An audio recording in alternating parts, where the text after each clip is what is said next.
Live from Philadelphia, this is PHL 17 Morning News at 7. Right now at 7 on PHL 17, friends and family continue to mourn the loss of Kata Scott. We're live with the heartfelt ways the community is remembering her.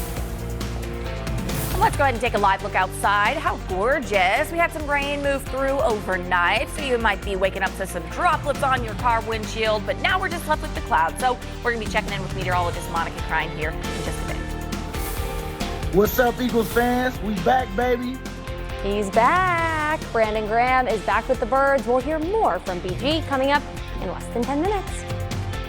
Good morning. It's Wednesday, October 22nd. I'm Melissa Cristelli. And I'm Deja Jones. Yeah, it looks gorgeous out there. A little damp, maybe, due to that rain that we experienced overnight. But let's check in with meteorologist Monica Crine because there is still a bit of an active radar behind Monica this morning. She's breaking it all down. Yeah, just a little bit more activity left over, but thankfully while we were asleep, we kind of, were asleep for most of the rain. It's now pushed off into the Atlantic, well off into the Atlantic, kind of racing away here.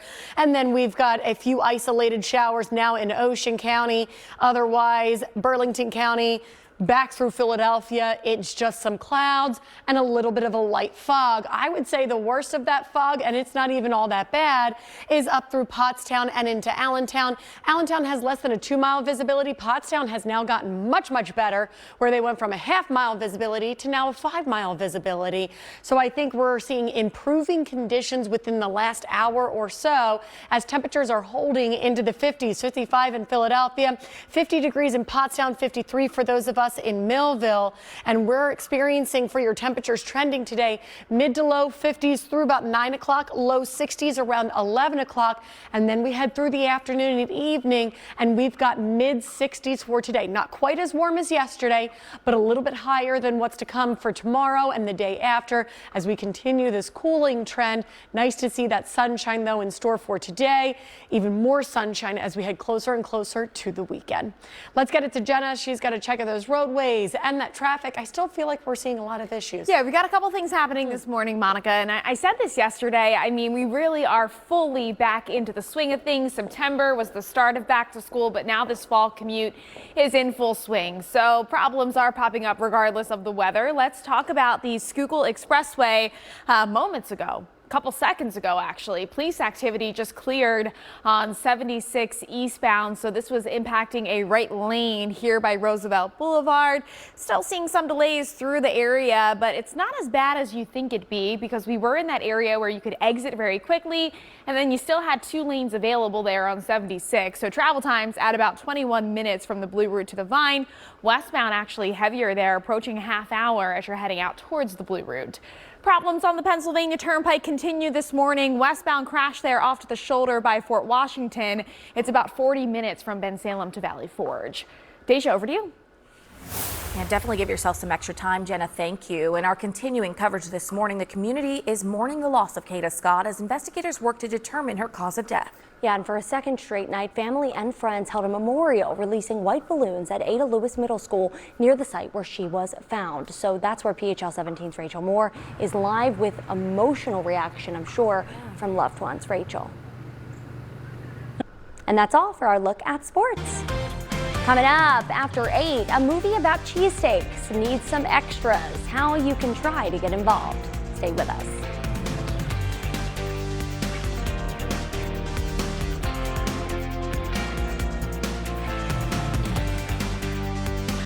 Sports on PHL 17 Morning News is sponsored by your local tri-state Toyota dealers. Proud sponsors of PHL 17 and Sports in Philadelphia. Toyota, let's go places. Live from Philadelphia, this is PHL 17 Morning News at 8. Right now at 8, the community continues to mourn the death of 23-year-old Kata Scott. We'll hear the emotional reaction from friends and family in just 3 minutes. And Delaware County is searching this morning for the fox that you see on your screen. We're going to tell you why Good Boy Dog Recovery is concerned for its safety. What's up, Eagles fans? We back, baby. It's official. Brandon Graham has left the retired life behind to return for the Eagles for one more season. We'll hear more about how he's feeling in a live report. Well, it is October 22nd, 2025. Good morning. I'm Melissa Cristelli. And I'm Deja Jones. Let's check in with meteorologist Monica Cryan, who is breaking down our forecast for this Wednesday. Good morning, Monica.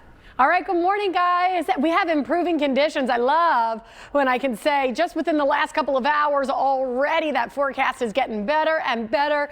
We had rain overnight. Some of those roadways might still be a bit on the wetter side, but now the rain has pushed off into the Atlantic. Those showers are much more isolated, and I think most of us are actually starting off the morning rain free with a little bit of a light fog that was much denser a few hours ago, like up into Pottstown. We had a half a mile visibility about an hour or two ago. Now we're at 8 miles, showing that fog is clearing. Allentown even clearing out that fog as well. We're now at about a 4 mile visibility, when about an hour ago we were at about a 2.5 mile visibility. So it hasn't been really that much of an issue, but just letting you know there was some fog earlier. There was some rain earlier several hours ago, but now we're improving those conditions with temperatures leading off into the mid 50s. We'll be in the mid 50s for the next hour or so, and temperatures will rebound into the low 60s around 11 o'clock. Mid 60s through the afternoon, which is not quite as warm as yesterday. Yesterday we reached into the 70s. We'll fall short of that today and get even cooler as we head throughout tomorrow and the day after. So I'll talk about that cool down in just a bit. But now I'm sending it to Jenna. She's got to check out those roadways and that traffic. It's nice to see the sunshine. It is, but it's really busy out there, Monica. I've got a lot of issues, so let's talk about those, starting first with the Schuylkill Expressway. Westbound crash after Conshohocken as you're heading towards the Blue Route. That one's cleared, so by the 476 interchange, all lanes are open, but we're still going to pay for it because it happened right in the midst of rush hour. So travel time still about an hour as you're leaving Center City heading towards the Blue Route. Route 23, Conshohocken State Road might be a better option, but I think a lot of people are going to try to avoid 76 westbound. So if you're heading out in the general area, just know secondary roadways off of 76 are also going to be very crowded. Cleared over the Walt Whitman Bridge, an eastbound crash here into Jersey that was taking out the right lane. So that one at Midspan was causing really heavy delays into New Jersey. It's getting better out there, about 15 minutes on 76 eastbound from Broad Street to Midspan. If you're on 95 northbound, know that through the work zone there's some delays because people were trying to get to the Ben Franklin Bridge instead. Deja, over to you. Jenna, thank you. The community is mourning the loss of Kata Scott as investigators work to determine her cause of death. Yeah, for a second straight night, family and friends held a memorial releasing white balloons at Ada Lewis Middle School right near the site where she was found. PHL 17's Rachel Moore reports. He's previously paddled 60 miles on the Columbia River. We have a big gourd in here. That looks like a gourd time. Gourd. That was so much better. I can't say gourd without an accent. Yeah. Deja thinks. Gourd. But who says gourd anyway? Like, let's just call them all pumpkins. Yeah. Just call them pumpkins. They're all Jenna pumpkins. adopts like this crazy accent when she says a gourd time. Like, gourd time. Well, it's a weird word. It is a weird word. That's to why be they're fair. all pumpkins. Yeah, they're all pumpkins. Have a We didn't great talk anything about the kicker.